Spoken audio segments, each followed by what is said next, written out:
الہاکم التکاثر حتی زرتم المقابر۔ یہ تکاثر ختم نہیں ہوتا یہاں تک کہ انسان قبر تک جا پہنچتا۔ یہ وہ بڑی عظیم حقیقت ہے کہ انسان کے پاس چاہے دولت کے انبار ہو، اتنی بھی دولت ہو کہ کئی نسلوں کے بارے میں اطمینان ہو، آگے کئی پشتیں کھا سکتی ہیں آرام سے بیٹھ کر، لیکن بہتات جو دولت کی بہتات کی طلب ہے وہ ختم نہیں ہوتی۔ صاف نظر آ رہا ہے کہ ایک شخص جو ہے قبر میں پاؤں ڈالے ہوئے، قبر میں جو ہے پاؤں لٹکائے ہوئے بیٹھا ہے، لیکن دولت کی بہتات، وہ جو حرص ہے اس کی، الہاکم التکاثر حتی زرتم المقابر، وہی ہے یہ تکاثر در حقیقت۔ اعلموا انما الحیات الدنیا لعب، لعب اگرچہ کہا گیا کھیل، مراد کیا ہے؟ وہ بچپن کی زندگی کا دور، ولہو اس کے بعد وہ نوجوانی کا دور، وزینۃ جوانی کا دور، وتفاخر بینکم، وہ جوانی اپنی پوری شدت کو، شباب اپنی پوری طاقت کو آ رہا، اس کے بعد ڈھلوان شروع ہوئی، وتکاثر فی الاموال والاولاد۔ اب تمثیل پر غور کیجئے، کمثل غیث اعجب الکفار نباتہ ثم یہیج فتراہ مصفرا ثم یکون حطاما۔ یہ وہی سائیکل، انسانی زندگی کا یہ سائیکل ہے، بچپن ہے، پھر اس کے بعد نوجوانی ہے، جوانی ہے، پوری طاقت کو پہنچنا ہے، شدت کو پہنچنا ہے، حتی اذا بلغ اشدہ، اور پھر اس کے بعد بڑھاپا ہے، ادھیڑ عمر ہے، بڑھاپا ہے۔ اسی طریقے سے یہ ایک نباتاتی سائیکل چل رہا ہے، کمثل غیث، جیسے مثال ہے بارش کی، اعجب الکفار نباتہ، یہاں پہ کفار کے لفظ کو اس کفر کے ساتھ اب سمجھ لیجئے، کفر کے لغوی معنی میں نے آپ کو بتایا تھے، دبا دینا، چھپا دینا، اور یہاں تقریباً اجماع ہے مفسرین کا، یہاں کفار سے مراد وہ کافر نہیں ہے کہ جو اللہ کا انکار کریں یا رسول کا یا آخرت کا یا قیامت کا یا قرآن کا۔ کفار سے مراد یہاں ہے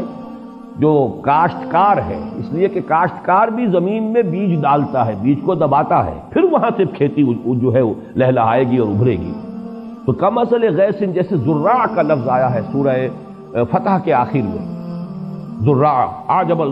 یعجب الزراع، جس کو کہ جب بارش ہوتی ہے اور کھیتی جو ہے اپنی سوئی نکالتی ہے اور وہ چھوٹی چھوٹی سی پتیاں سامنے نمودار ہوتی ہے، تو کاشتکار کا دل باغ باغ ہو جاتا ہے۔ وہاں پر بھی یہ لفظ آیا تو فرمایا کمثل غیث اعجب الکفار نباتہ، بارش سے جو نباتات کا جو ظہور ہوا اس سے وہ کاشتکار کا دل باغ باغ ہو جاتا ہے، ثم یہیج، پھر وہ اپنی پوری قوت پر آتی ہے وہ کھیتی۔ حاجہ یہیجو جو ہے یہ آتا ہے کسی چیز کے جوش مارنے کے لیے، چنانچہ کہا جاتا ہے حاجت دم، خون نے جوش مارا۔ حاج الفحل، نر اونٹ جو تھا وہ جوش میں آیا، بفر گیا۔ حیجت یا حیجت الشر والحرب والبعیر، کسی شے کو جوش دلانا، یہ حیج یحیج تحییجا آتا ہے۔ اسی کو نوٹ کیجئے کہ ایک لفظ اردو میں مستعمل ہے، اس کا مادہ حیجان، حیجان کی کیفیت، حیجانی کیفیت۔ یہ حاجہ یہیجو سے لفظ حیجان ہے، یہ جو ہماری ادبی جو لٹریری اردو ہے بہرحال اس کے اندر بہت معروف ہے۔ تو یہاں فرمایا کہ کھیتی ظاہر ہوئی، بارش ہوئی تھی، اب آپ نے دیکھا کہ اس کے بعد ہریاون جو ہے، سبزہ جو ہے معلوم ہوتا ہے کہ اس جو بالکل بے آب و گیا ریت پڑا ہوا تھا، بے آب و گیا مٹی تھی، اس کے اندر اب سبزہ نمودار ہو گیا۔ پھر اس کے بعد ثم یہیج، پھر وہ فصل جو ہے لہلہاتی ہے، اپنی پوری قوت کو آتی ہے، جوش مارتی ہے۔ فتراہ مصفرا، پھر تم دیکھتے ہو زرد پر، کچھ دیر کے بعد اب وہ چاہے گھاس بھی تھی، وہ کچھ عرصے کے بعد وہ گھاس جو ہے وہ زرد پڑ جائے گی۔ کھیتی بھی جب پختگی کو آتی ہے، اب جیسے کہ گیہوں کی فصل ہے، شروع میں تو وہ بڑا ہریالی کا منظر نظر آئے گا، لیکن جب فصل پکنے پہ آئے گی ثم تراہ فتراہ مصفرا، تو تم اس کو دیکھتے ہو کہ اب وہ زرد پڑ گئی ہے۔ ثم یکون حطاما، پھر وہ فصل کٹ گئی تب بھی، اور اگر صرف چراگاہ تھی دنیا میں، آپ کو معلوم ہے کہ بہت بڑے بڑے رقبے ہیں چراگاہوں پر مشتمل، کوئی فصل نہیں ہوتی وہاں۔ یہ سارا سینٹرل ایشیا کے جو پلینز ہیں ایشیا کے، وہ بہت بڑے رقبے جو ہے اس طرح کے ہیں، جو سٹیپس کہلاتی ہے، کہ جو یہ سطح مرتفع کے جو ڈھلوانے ہوتی ہیں جن پر سب سے زیادہ قوی لوگ پیدا ہوتے ہیں، یہ تمام لوگ جو پہاڑی سطح مرتفع کے علاقوں کے رہنے والے، یہ منگولز بھی وہیں کے تھے۔ پھر اسی طریقے سے یہ مرہٹا جو ہے ہندوستان کے اندر، یہ بھی وہ سطح مرتفع دکن کی جو ہے اس کے لوگ ہیں، کہ ان کے ہاں بس کام یہی ہے کہ وہ ان کے جو بھی جانور ہیں، وہ بارش ہوئی اور وہ سبزہ ہوا اور اس کے اوپر وہ چرتے پھر رہے ہیں، اور باقی یہ کہ اس گھوڑے کے اوپر سوار ہو کر یہی قبائل تھے کہ جو پھر نکلتے تھے تو دنیا میں کوئی ان کا مقابلہ نہیں کر سکتا، وہ اٹیلا ہو، وہ چنگیز ہو، کہاں سے چل کر کہاں پہنچا ہے۔ یہ تمام کے تمام یہ حقائق جو ہے ہسٹوریکل ایچ جی ویلز نے بڑی خوبصورتی سے بیان کی ہے۔ بہرحال یہاں پر یہ دیکھیے کہ اس کے بعد کیا ہوتا ہے، وہ سبزہ بھی ہے تو پھر کچھ عرصے کے بعد وہ دھوپ کی وجہ سے وہ جل جائے گا، زرد ہو جائے گا، اور وہ بھربھرا سا ہو کر پھر وہ پاؤں تلے رودا جائے گا، اور کچھ عرصے کے بعد مٹی ہو کر مٹی میں مل جائے گا، پھر اس کا کوئی وجود ہی نہیں ہوگا۔ وہ سبزہ، وہ ہریالی، وہ تر و تازگی وہ ختم ہوئی، پھر معلوم ہوا کہ پھر وہی خاک اڑ رہی ہے، پھر وہی ویرانی ہے، پھر وہی ریگزار کا ایک منظر ہے۔ اور چونکہ عرب کا پس منظر ہے خاص، جس میں کہ یہ قرآن مجید نازل ہو رہا ہے، تو یہ پورا کا پورا اس کا پس منظر واضح ہو گیا۔ تو جیسے یہ سائیکل ہے، اب ہمارے ہاں فصلوں کا معاملہ ہوتا ہے، بیج ڈالا ہے، باقاعدہ فصل ہوئی ہے، لیکن وہاں بھی تو یہ ہوگا، فصل جب کٹ جاتی ہے تو کیا ہوتا ہے؟ اس کے بعد تو وہاں پر یہی ہے کہ کچھ تھوڑا بہت جو ہے وہ اڑتے پھر رہے ہیں، وہ تنکے ہیں کہ جو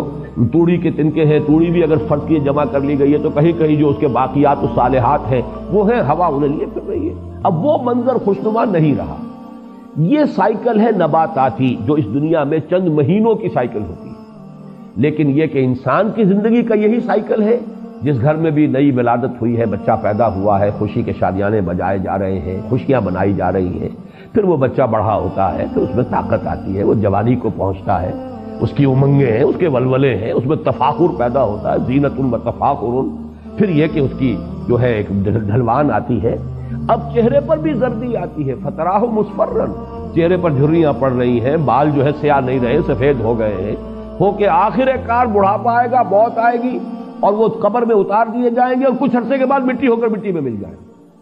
تو یہ ہے وہ سائیکل، ہیومن لائف سائیکل، اور یہ ہے وہ نباتاتی سائیکل جو ہے بوٹینیکل سائیکل۔ ان دونوں میں بڑی گہری مناسبت ہے، اور اس آیت کریمہ کا جو اصل حسن ہے معنوی، وہ اسی میں مضمر ہے کہ یہ سٹیجز ہیں۔